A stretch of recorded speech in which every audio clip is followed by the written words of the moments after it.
वर्धा के तालेगांव बस आगार में छात्रों ने प्रदर्शन करते हुए स्कूल तालेगांव बस आगार में भराई छात्रों का आरोप है कि बस के गांव में नहीं आने से उनकी स्कूल सत्र खराब हो रही है और पढ़ाई प्रभावित हो रही है। छात्रों ने निर्णय लिया है कि अब जब तक बस नहीं आएगी तब तक वे स्कूल बस स्टैंड परिसर में ही स्कूल भराएंगे। छात्रों ने तालेगांव बस आगार में प्रदर्शन किया और बस चालक और परिचालक से अपनी समस्या के बारे में बात की। छात्रों का कहना है कि जब तक उनकी समस्या का समाधान नहीं होगा तब तक वे प्रदर्शन जारी रखेंगे। बस खेड़े गांव में नहीं आने के कारण छात्रों के स्कूल तक पहुंचने में परेशानी हो रही। विरोध प्रदर्शन के दौरान छात्रों ने अपनी एकजुटता दिखाई और समस्या के समाधान की मांग की। छात्रों ने प्रदर्शन किया और उसकी मांगे पूरे के लिए कहा। इस बीच छात्रों की मांगों पर विचार करने के लिए संबंधित अधिकारियों को सूचित किया गया। वर्धा से योगेश लखोटे की रिपोर्ट। बस फेऱ्या सुरू झाल्याच पाहिजे, बस फेऱ्या सुरू झाल्याच पाहिजे।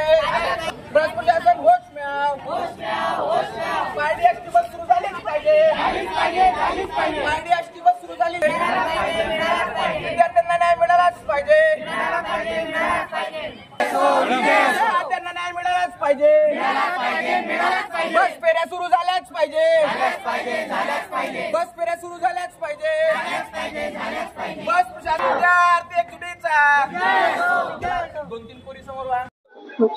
सर आम्ही एका महिन्यापासून कॉलेजला गेलो नाही आहे।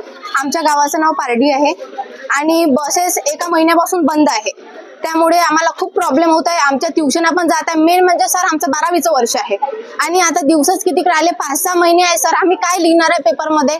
बोर्डचं सेंटर एवढं स्ट्रिक्ट आहे की काहीच होऊ नाही शकत। किती दिवसापासून बस आली नाही? तुमची शाळा किती दिवसापासून? 1 महिना झाला सर। बस पण नाही येते आणि आमचं कॉलेज पण नाही होत आहे।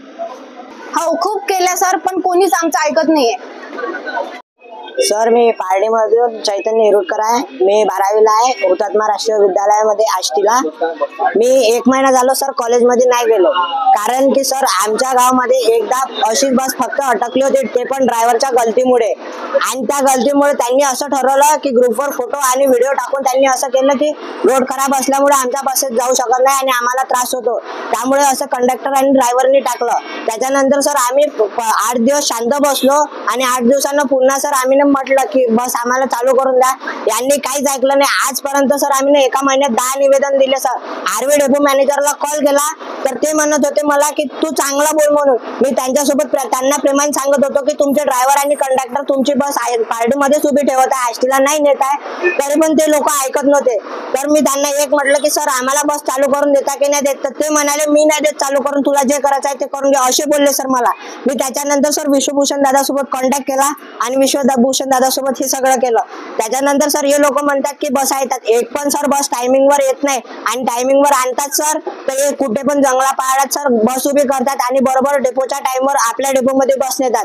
आणि आम्ही डेपो मॅनेजरला कॉल केला की हे लोक म्हणतात की तुम्ही फोटो काढून पाठवा। यांना किती पण फोटो काढून पाठवले तरी पण हे शक्य समजत नाही सर।